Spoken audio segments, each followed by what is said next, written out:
ودې فی الدبر حرام ده. نبی صلی الله علیه وسلم فرمایي چې ملعون من اتى امرأة فی دبرها، لعنت دی په کس باندې چې خپل ښځې ته راتوږي کې په دبر کې. خو بیا به د فقه حنفي حواله ورکو په دغه کې په هدایه کې لیکي چې من وت چا چې راتګو کو موضع مکروهه ته خپل ښځې ته په دبر کې دی ما انسان نشته. نو ستاسو کتابونه دې ګن نه ډک دي. ښه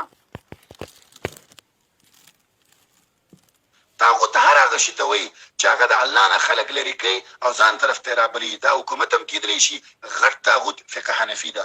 غټ طاغوت چې فقه حنفي ده، ولې دا مولونه او خلق د الله نه چا لرې کړي دي فقه. دا غټ طاغوت دی چا باندې بده لګېږي.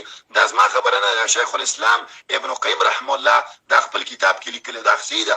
ګوره دوی السلام علیکم ورحمت الله وبرکاته. معزز تاسو د شیخ دا خبرې واورېدلې. دی وایي چې په هدایه کې لیکلي دي چې وتې په دبر دا جایز دی او په دې باندې اظهار نشته دی. ټول صفحه دروغی. دا زما سره دا هدایه را سره د 2 نمبر جلد دی او صفحه نمبر 507 نمبر صفحه ده. دا دی فرمایي ومن اتى امرأة في الموضع المكروه او عمل عمل قومية فلا حد عليه. په دې باندې حد نشته دی خو سزا یې څه ده عند ابي حنیفه رحمه الله ويعذر ده بالتعذير میلاویږي. تعذير به ورته ورکولی کېږي. نو ګوره دلته کې د تعذیر سزا په دې باندې شته دی. حرامه ده وتې په دبر حرامه ده.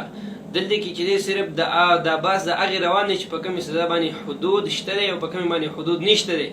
نو په دې باندې حد نشته دی خو سزا یې شته دی. سزا به ورته د تعذیر سزا میلاویږي. حد چې دی دې ته ویلی کېږي چې دا شریعت د طرف نه مقرر شوی دی. سزا ده عقوبة مقدرة من الله، دې ته حد ویلی کېږي.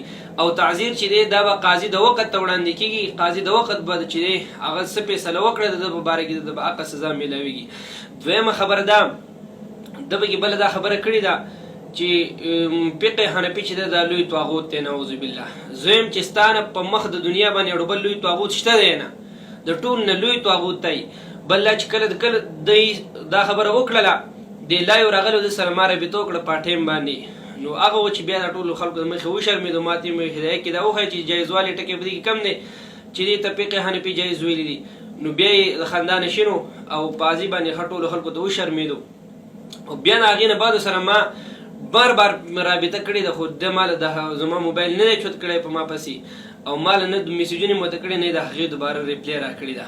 نو د دې وجې نه او فرمایي نبي علیه صلات وسلام حدیث مبارک دی ملعون من اتى امرأة في دبرها. دا حدیث شریف ده ویلی دی. نو موږ خدا نه وایو چې یاره نبی علیه صلات وسلام فرمایلي چې هغه کس ملعون دی. نو موږ خدا نه دی ویل چې نه دی ملعون. دی ملعون دی. هغه کس چې وتې په دبر کوي دغه سړی ملعون دی. دا ناروا کار کوي، حرام کار کوي.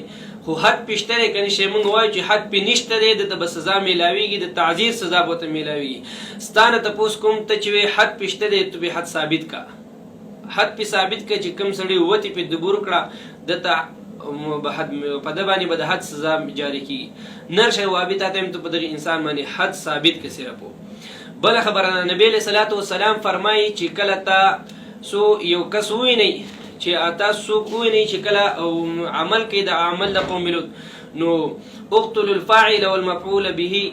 نو فاعل او مفعول به دواړه چې دی قتل کوي. پوه شوئ. نو دلته کې دا حدیث مبارک چې دی علماء کرام فرمایي چې دا حمل دی په سیاست باندې او یا دا په هغه حالت کې چې کله انسان دغه وتې په دبر جایز وګڼله حلال یې وګڼله نو په هغه حالت کې چې دغه کسان به قتل کولی کېږي. نور سزا به هغه ته ده چې د تعذیر سزا میلاویږي. قاضي وقت ته به دې پیش کېږي. ځکه حضرت ابوبکر صدیق صاحب په دور کې داسې واقعه راغلې او ابوبکر صدیق صاحب چې حکم کړی هغه سزا د تعذیر بیان کړی. ولې ابوبکر صدیق صاحب صدا حدیث شریف نه معلوم یا بیا ابوبکر صدیق صاحب نه پوهېدلو خپې پوهېدو خپې عالمو د هغې باوجود د تعذیر سزا هغه ته بیانوي. دویم نمبر روایت د مصنف ابن ابي شیبه کې ذکر دی. مصنف ابن ابي شیبه کې روایت ذکر دی.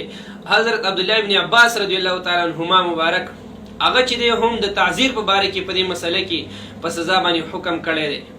او ته وې چې یاره هغه باندې به حد جاري کېږي. و ظالمه ځان ته هسې اهل حدیث وې والله که د حدیث باندې پوهېږي نه د دا پته لګي چې یاره دا حدیث محمل کم یو دی. د حدیث تا صرف نوم اورېدلی دی، د قرآن تا صرف نوم اورېدلی دی او دغه ستا غیرت چې تا عوامو خلکو ته لګیا وي او فقه حنفي طاغوت دی او پلان دی او پلان دی.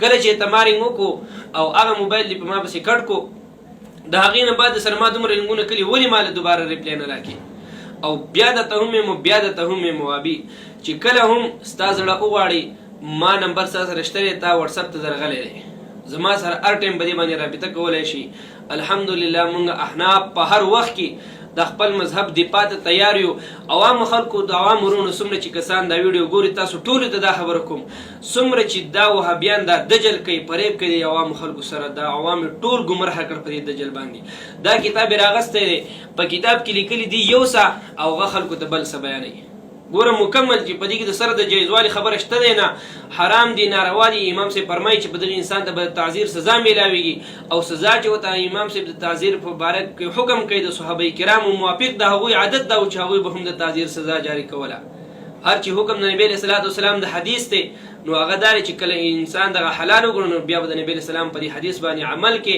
او دغه انسان چې دی هغه به قتل کېږي په هغه باندې بیا حد جاري کېږي محترمو سامعینو ټول ته زما دا پیغام دی چې نن سبا څومره اهل حدیث دي دا د دین په نوم باندې خلک د دین نه اړی او ګمراه کوي ټول ته زما دا پیغام دی چې ځان د اهل حدیثو نه وساتئ که چاته هم زمونږ د اهل سنت والجماعت د حنفي مذهب په یو مسلې کې هم څه شکي څه مسلې د خپلو علما کرامو سره رابطه وکړئ انشاءالله چې هغوی به ستاسو تسلي کوي او دې وابیانو ته وایم چې یوه مسله د امام اعظم ابو حنیفه رحمه الله د مذهب غلطه ثابته کوي هغه مسله چې په هغې باندې د صحیح مهر لګېدلی وي او علیه الفتوا په هغې باندې دا مهرونه لګېدلي وي داسې یو مسله ثابته کوي نران شي د ملانو د مخې یو مسله داسې ثابته کوي دا یوازې نه ده چې راشي موبایل ځان ته کېږدي او عوامو خلکو ته وایي چې په فقه کې دا لیکلي په فقه کې دا لیکلي دي دا که بیا غیرت و چې د هغې نه بعد زه بار بار لینګونه کوم ما پسې موبایل کټ کوي میسج مې ته وکړو ما ته وایي ریپلی څه راکړې ده